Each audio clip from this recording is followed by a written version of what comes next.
આખું જે અત્યારે રાજકોટ જિલ્લાનું જ્યાંથી સંચાલન થવા જઈ રહ્યું છે, જે નવું જિલ્લા સેવા સદન બની રહ્યું છે, તે પણ કોન્ટ્રાક્ટર આ જે કોન્ટ્રાક્ટરનો ભ્રષ્ટાચાર ખુલે છે, ભ્રષ્ટાચાર સામે આવે છે, એ જ કોન્ટ્રાક્ટર પાસે પેટા કોન્ટ્રાક્ટર છે. જે તે એજન્સીને કામ મળ્યું છે એ સુરતની એજન્સી છે, પણ આ જે જિલ્લા સભ્ય છે, જિલ્લા પંચાયત સભ્યના મુકેશ તોગડિયા, એમના ભાઈ પ્રકાશ તોગડિયા જે એજન્સી નામે ચલાવે છે, એમની પાસે જ આ જિલ્લા સેવા સદનનું કામ રાખેલ છે પેટામાં. જિલ્લા સભ્ય હોવા છતાં એની પાસે કોન્ટ્રાક્ટ ન હોવો જોઈએ, એ કામ ન કરી શકે તો એની પાસે કઈ રીતે આવ્યું?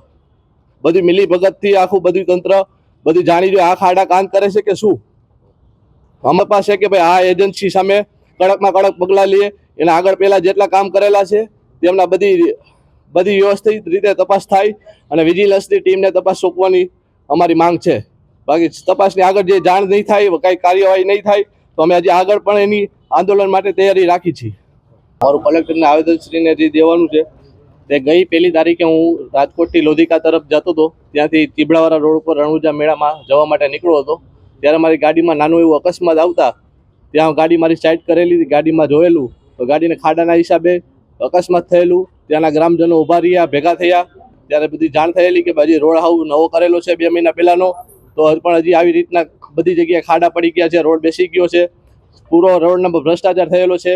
એ લોકો ગ્રામજનોએ પણ જે માર્ચમાં 2-3 મહિના જ્યારે રોડ બનતો હતો ત્યારે પણ એ લોકોએ આવેદન આપેલું છે.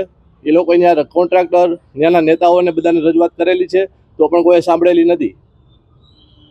તમે ગામના સરપંચને વાત કરેલી છે? મેં સરપંચ સાથે ટેલિફોનિક વાત કરી, રૂબરી વાત કરી. એણે પણ એવું કીધું, ચાલુ જે જિલ્લા પંચાયતના સભ્ય છે એણે પણ કીધું. મેં પણ કોન્ટ્રાક્ટર જે છે પ્રકાશભાઈ તોગડિયા, એમના ભાઈ મુકેશભાઈ તોગડિયા, એમને બધાને મેં જાણ કરેલી છે. જે મંત્રી શ્રી ભાનુબેન બાબરિયા, બધાને ભાજપ લેવલે, બધા ઉપર લેવલે એ લોકોએ રજૂઆત કરેલી, છતાં પણ કોઈ ધ્યાન દેતું નથી. સરપંચની સાથે શું વાત થઈ તમારી? સરપંચ સાથે વાત કરેલી કે ભાઈ મેં ઘણી વાર આવી રીતના અનેક વિડીયો બનાવી, ઉપર સુધી રજૂઆત કરેલું છે, પણ મારું કોઈ સાંભળેલ નથી. સરપંચનું નામ શું?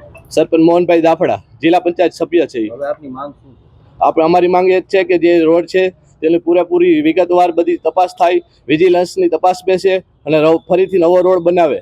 અને આ જે રોડનું જે છે બિલ એનું બ્લોક કરાવી દે.